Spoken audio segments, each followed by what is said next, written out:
ఆడబిడ్డల జోలికి వస్తే అసలు ఊరుకోనంటున్నారు ఉపాసన కొణిదెల గారు. సోషల్ మీడియాలో ఈ మధ్య శ్రీజ కొణిదెలపై అనేక వార్తలు వైరల్ అవుతున్నాయి. ఈ వార్తలపైన ఉపాసన కొణిదెల స్పందిస్తూ నా కుటుంబం జోలికి ఎవరైనా వస్తే నేను ఊరుకోను అన్నట్టుగా నెటిజన్లకు ఓ స్ట్రాంగ్ వార్నింగ్ అయితే ఇచ్చారు. శ్రీజ కొణిదెల కోసం కూడా మనందరికీ పెద్దగా పరిచయం అవసరం లేదు. మెగాస్టార్ చిరంజీవి గారి చిన్న కూతురు శ్రీజ కొణిదెల.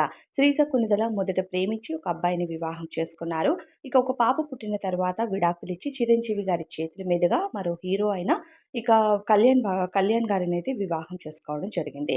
అయితే ఇక తర్వాత కూడా కళ్యాణ్‌కి విడాకులు ఇచ్చిందా లేదా అనేది క్లారిటీ కూడా లేకుండా ఆయనకి సంబంధించిన ఫోటోస్‌ని డిలీట్ చేయడం, శ్రీజ కొణిదెలగా ఆమె పేరుని మార్చుకోవడం చేసింది ఇన్‌స్టాగ్రామ్‌లో. ఇక ఆ దెబ్బకి జనాలందరూ కూడా ఇక కళ్యాణ్‌కి కూడా విడాకులిచ్చింది అంటూ సోషల్ మీడియాలో వైరల్ అయిపోయింది.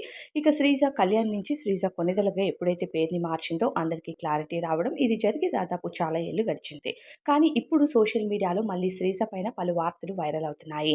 ఆమె అందరూ ఉండి కూడా అనాథగా మారిందని, ఆమె దుబాయ్‌కి చెక్కేసిందని ఎన్నో వార్తలు స్ప్రెడ్ చేస్తున్నారు. అయితే ఈ మెగా ఫ్యామిలీ శ్రీజకు ఎప్పుడు కూడా అండగానే ఉన్నారు. ఎప్పుడూ ఆమె సోషల్ మీడియాలో యాక్టివ్‌గా ఉంటూ ఫ్యామిలీతో బెస్ట్ మూమెంట్స్‌ని షేర్ చేస్తూనే ఉన్నారు. కాకపోతే ఈ మధ్య గత 2 ఏళ్లుగా శ్రీజ తన ఇన్‌స్టాగ్రామ్ అకౌంట్ అంటే సోషల్ మీడియాలో చాలా ఇనాక్టివ్‌గా ఉన్నారు.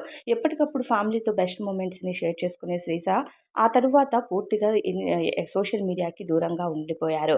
ప్రెజెంట్ సోషల్ మీడియాలో అక్కడక్కడ మీడియా ముందు కనిపించిన శ్రీజ సోషల్ మీడియాకి దూరంగా ఉండడంతో ఆమె దుబాయ్‌కి మకాం మార్చేసిందని, ఒంటరిగా ఇప్పుడు ప్రస్తుతం ఉంటుందని, ఇంతమంది ఫ్యామిలీ ఉండి కూడా మెగా ఫ్యామిలీ తనకి అండగా లేరని నెగెటివ్ కామెంట్స్ చేయడంతో ప్రస్తుతం ఈ వార్తలపై ఇక ఉపాసన కొందరు స్పందిస్తూ తన ఆడబిడ్డల జోలికి గాని, ఫ్యామిలీ జోలికి గాని వస్తే ఊరుకోనని, మా ఫ్యామిలీ చాలా పద్ధతిగా ఉంటుందని, ఎవరు వాళ్ళకి ఉచిత సలహాలివ్వద్దు అంటూ క్లారిటీ ఇచ్చింది. తన ఆడబిడ్డలు తన బిడ్డలతో సమానమని, వాళ్ళని ఎంత జాగ్రత్తగా కేర్‌గా చూసుకోవాలి అనేది మాకు తెలుసంటూ తెలియజేశారు.